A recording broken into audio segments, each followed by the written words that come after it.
Welcome back, everybody, to a very, very special segment of Tech Tuesday on the Educational AD podcast. We're going to be right back with this week's Tech Tuesday expert. But as always, we're going to give a shout out to our sponsors. Now, don't hit that fast forward button. Even if you've heard these messages before, these are all great companies that I used as an AD. You should be using them too. So take 3 minutes, listen to our shout outs, then listen to our Tech Tuesday segment, and then go and visit these sponsors if you're not already using them. All right, here we go. You heard me say many times before, Home Campus is a platform you're going to use every single day, whether it's scheduling, uploading rosters, results, communication, or the very best athletic clearance and eligibility platform. Go to homecampus.com. They do all of these things. They do many more, and they do them better than other platforms. The website is homecampus.com. That's it, homecampus.com. We also want to say thanks to Ohio University and their online master's in athletic administration. Now, I didn't get my master's from Ohio University, but my assistant AD did, and it was a great experience. It's very affordable. It's just 20 months, totally online. And you also get 11 NIAAA leadership training courses as you're finishing your master's. To get started or find out more information, go to ohio.edu/info/MAA.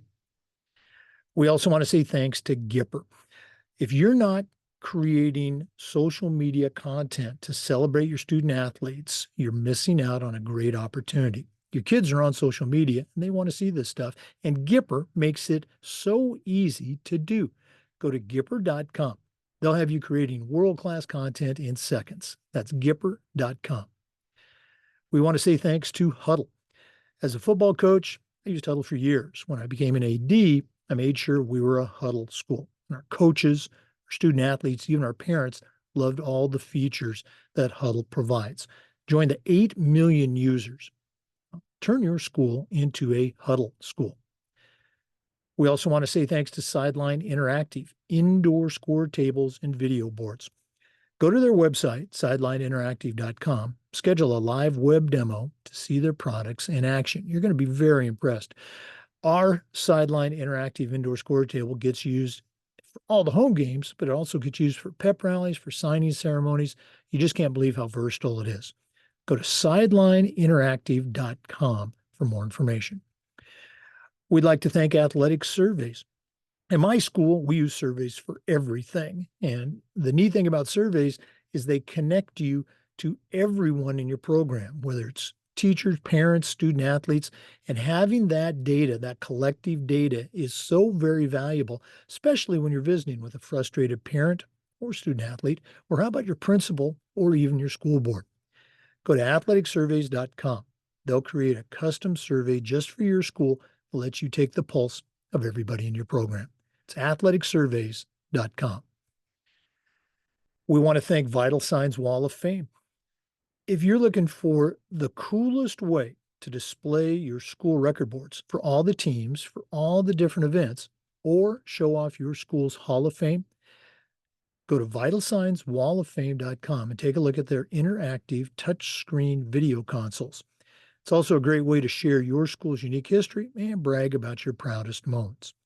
The website is vitalsignswalloffame.com. Check them out today. We also want to say thanks to Hometown Ticketing. Hometown Ticketing is the leading digital ticketing provider to schools and colleges. I don't think I need to say anything more. Go to hometownticketing.com. It's digital ticketing that offers more. And we want to thank our friends at Snap Raise. If you've ever spent weeks and weeks with a fundraiser and ended up less than impressed, those days are over. Go to snapraise.com. It's hands down the best online fundraiser out there. We used it at our school, tremendous success. It works. Go to snapraise.com. You can take a look at their other great platforms. But if you're looking for a fundraiser, you just found it. Go to snapraise.com. Great. Maybe. Hey, welcome back, everybody, to another segment of Tech Tuesday on the Educational AD podcast. We've got one of our good friends, Scott Battas. He's the athletic director at Mascoutah High School. He was on the podcast a while back. He was a contributor to the 3rd edition of the Athletic Director Toolbox. He's a certified master athletic administrator, very active in his state and at the national level. And he has a really, really cool Tech Tuesday segment to share. First of all, Scott, welcome back to the podcast. Thanks, Jake, for having me. It's always fun to talk athletics, and we appreciate you and what you do for athletic directors around the country. So thank you for having me. Oh, well, absolutely. Um, Share with our listeners a little bit about, your school, the community, the setting, and then I'm going to ask you to share this incredible project that you made happen at your school. Sure. Yeah, so we're located at Mascoutah High School here in southwestern part of Illinois, about 4 hours south, 4.5 hours south of Chicago or so, about 20 miles east of St. Louis. So 20 miles, 20 minutes away from St. Louis. Typical Midwestern setting here. One of the unique things about our community is we are directly tied into Scott Air Force Base, one of the more centrally located Air Force bases in the country. They make up about just under 60% of our student population. Everyone that lives on base, their children go to our schools. We have 3 elementary schools, a middle school, and a high school, and they're all part of our district. So that's a unique benefit. And I always tell people a blessing because we get these kids and families coming from all over the world to share experiences. And so, which kind of, transfers into kind of what we're talking about here. We feel like at Mascoutah that it's our job to try to provide some of these experiences that these kids don't get anywhere else. And, we think outside the box.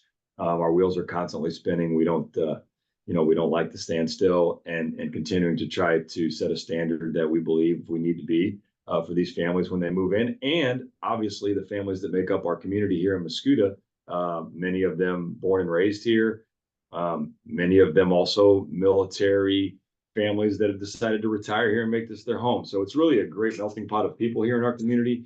And we're really proud of the things that we've been able to accomplish, considering all of the mobility in and out and kind of the transactional nature of our community and our schools. So, Well, for listeners, if you're not following Scott on social media, he's very active. He's always posting some great, great stuff about his athletic program.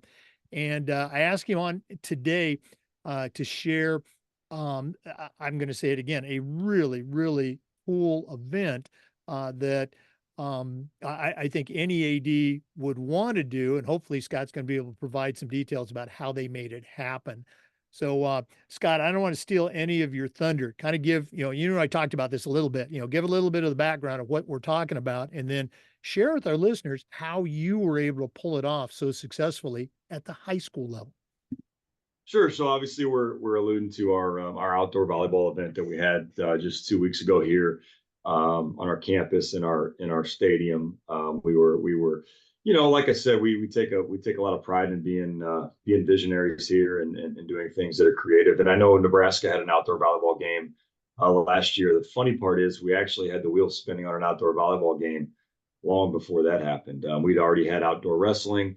We've done some creative things, always trying to have different, unique experiences. We've had wooden bat baseball tournaments. We've had wooden bat softball tournaments, doing different things to try to think outside the box, grab attention to our campus, get it on our kids, bring some other schools in to have unique experiences with us, some of our friends in the area or whatever. And so the outdoor volleyball game was something that we contemplated along with outdoor basketball, but we also felt like volleyball gave us our best opportunity because of all of, obviously basketball, a little bit bigger floor, a lot of bit more moving parts, things like that. So volleyball was something that we wanted to try. I talked to our superintendent about it. He was on board. He's completely supportive of everything that we try to do. And obviously, once we decided it was something we wanted to do, that we wanted to provide for our girls, and our volleyball program, one of the most consistent top programs in the area, and really one of the very good programs in our state. 2 top 4 finishes in the last 10 years, lost in the Elite Eight last year. Really good program, and very consistent. And I felt like the type of program that we like to highlight here at Mascoutah, continues to work hard, does it does it the right way, and really a great group of people and families involved. And so, enlisting the help of some parents, some local businesses and things, we got our wheels spinning. And obviously the big the big component to putting something like this together outdoors is the floor. I mean, obviously, you can't do this without a surface that you can play a competitive varsity sport on. So we wanted to make sure that we were able to do that first before we started inviting people and putting on this event. So we kind of, and I say we, but actually, I mean me. I started researching, options for floors.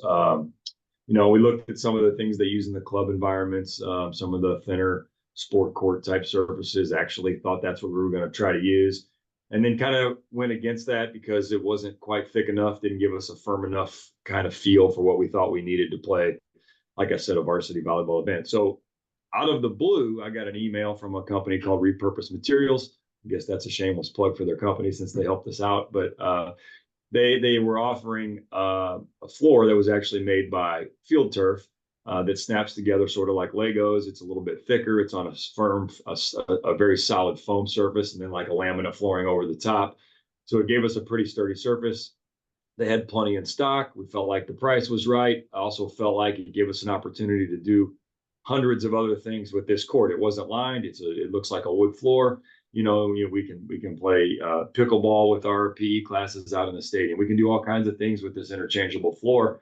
And so we bought a few pieces to test it out. And once we got it on the turf, felt like it was a stable surface to be able to hold an event. And so we ordered 4,000 square feet, a little bit more than you need for a volleyball floor, but we wanted to do it right.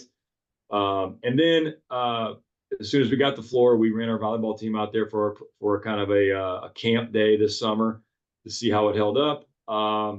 And it was pretty good as is. We felt like it was pretty good. We have portable volleyball standards that we own, so that was not a problem. We used those in the net setup and all of those things. So we had what we needed. The one change that we did make was we did decide to put a subfloor down first, 3/4 inch plywood subfloor, just to give it a little bit of extra stability should there be any issues come up, or someone not feel like it was firm enough and the tiles didn't move. The tiles are about I believe they're about 16 square foot a piece, so we had about 200 pieces, a little over 200 pieces of those, and we had 140 sheets of plywood on the turf as well.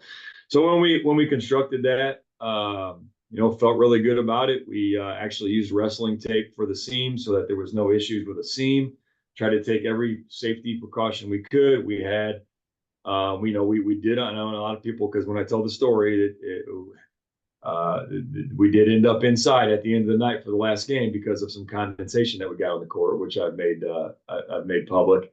Live and learn. We were able to complete both underclass games, did all the pregame for the varsity, got going, and then obviously wanted to be safe. We knew that was a possibility. We had prepared for that. Unfortunately, it actually was the most humid day of the year in Mascoutah, literally the most humid day of the year. Had a little rain in the morning, and so by 8:30, we had a really slippery surface that we didn't want to risk. So what happened was, and I'll go back to the beginning of the game, and we ended up moving everybody inside, which created probably the best high school volleyball environment I've ever seen indoors. The gym was packed. People were hanging from the rafters. We had 2,700 people in our stadium for volleyball. They all ended up in the gym somehow. And we were able to put that together in 15 minutes, get the net systems ready to go and everything. So proud of that too. But, going back to the event itself, what we did was we had an opponent down the road, Breeze Central, who's a wonderful athletic program led by a great athletic director himself, Neil Hammond. All of their sports are fantastic. It just happens to be a really good volleyball community as well. So we figured, two teams ranked, in the top 25 in the state, get to match up outdoors in this event. So we made a whole night of it. We had freshmen, we had JV, we had varsity. And so we planned this over a year ago to bring them in, and everybody's been looking forward to it. We provided their team an opportunity to come in the morning and practice on the court the day of. So we tried to do it right to be as competitive and fair as possible. And the setup was amazing. I mean, the Oakville equipment, which has friends of mine, John and Cody, both have kids active in our athletic programs. Cody's daughter plays in the volleyball program. They donated the subfloor. They came and helped us with some of their equipment. Parents, the MAC, the Mascoutah Athletic Commission, helped us during the day get things set up. And like I said, we had plans with fans and everything for everything that could happen. Unfortunately, we got a little too much, but I'll get to that later. So So we got the court down early in the morning, let it set. We taped everything down. We felt we had a wonderful surface, as good as they would play on in any club environment outside of the gym. Obviously, it wasn't wood. That's the only difference. And we had a wonderful night planned. We had, the teams came in early. We started with a JV at 6 o'clock, or a freshman at 6 o'clock. It was great, made for great photography. And as the JV game took place, the sun started to come down. We really had some great atmosphere. The fans were full for a JV game. Like I said, we had 2,700 fans come in for the game, just under 2,700. We had food trucks. We had the band. We had a helicopter deliver the game ball with one of our all-state alums that came out and delivered the game ball to our girls. We had fireworks when the girls came running out. Just what you would think of a football environment we tried to create for them. It was outstanding. It was a night we'll never forget. And like I said, freshman and JV went off without a hitch. We had to cut the JV game down a little bit as this condensation started. And then we ultimately made the call right for the varsity game that the humidity was too much. And it really just was bad luck. I mean, the Sunday after was a beautiful day. There was zero humidity. There would have been a drop of moisture on the court had we done it on Sunday. And we live and learn, and we've already scheduled next year's event against state powers, the defending state champions, Mater Dei, right down the road as well. They're going to come in, and what we're going to do is have some alternate start times if we need to start it earlier, so that we don't have to worry about that darkness and that moisture. We'll do it, but I don't want it to take away from what it was. It was a night that people are still talking about in our community and in the Breeze community. The photographs are amazing. The IHSA has posted something since. I've had athletic directors reach out to us all over the country that are trying to plan similar things. How'd you do it? Tell us about the condensation. What do we need to do different? And to be completely honest, our people and our fans and families are so committed to what we do here. I'm so blessed to have a community that just embraces everything we do, that they've already started developing a PVC system that we'll put around the court that will constantly blow air on the court to eliminate some of the condensation issues. That's how our wheels spin here. We don't take no for an answer, if you can't tell. And we tried, even to that last minute, to figure out a way to keep the girls on the floor with breaks to keep the floor dry. But at that point, it's not worth the safety risk for me. And the silver lining was, and I keep having all of these volleyball people tell me, look, the silver lining was indoors. You had an Elite Eight atmosphere in your gym for the second game of the season.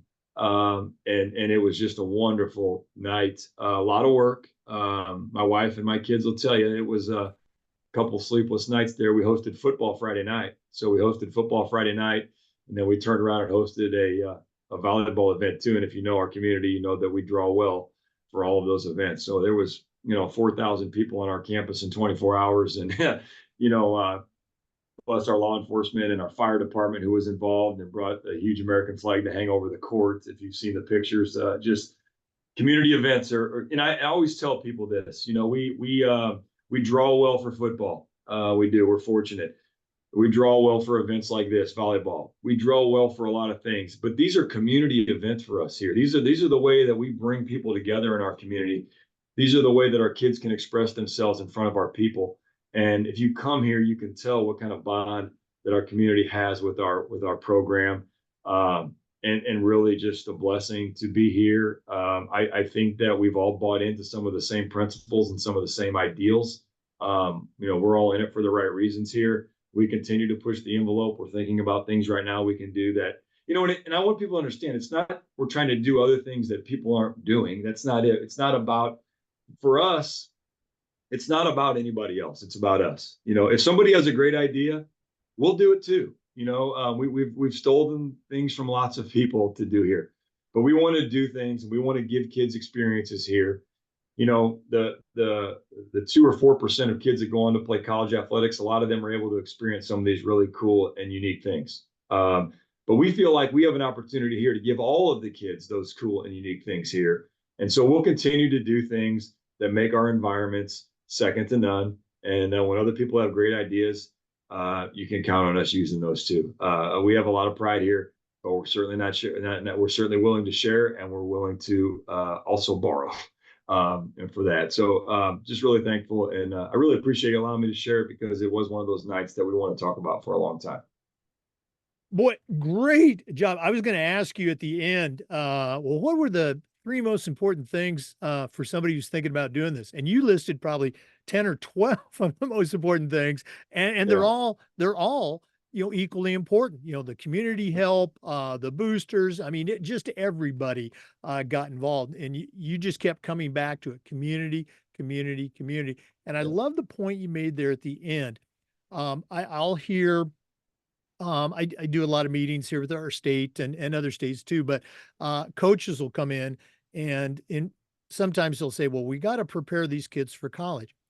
Well, yeah, you do, but 94% of your kids at high school, they're not going to compete at the college level. Let's not prepare these kids are going to play college sports at the expense of the majority of our other kids. Let's do great things for our community, for all of those kids. And I love how you express that point.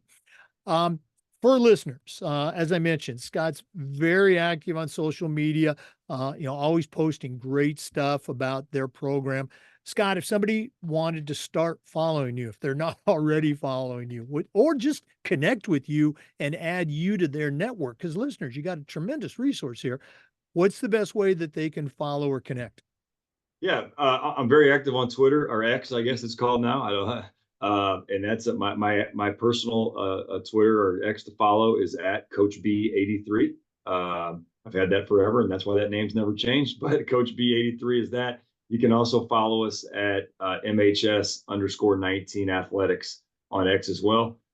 You also free to follow me on Facebook. I'm very active on Facebook as well. I've used that I know it's my personal Facebook, but I also use it as kind of our community engagement page and to link up with other ADs. I'm also on LinkedIn if you find me.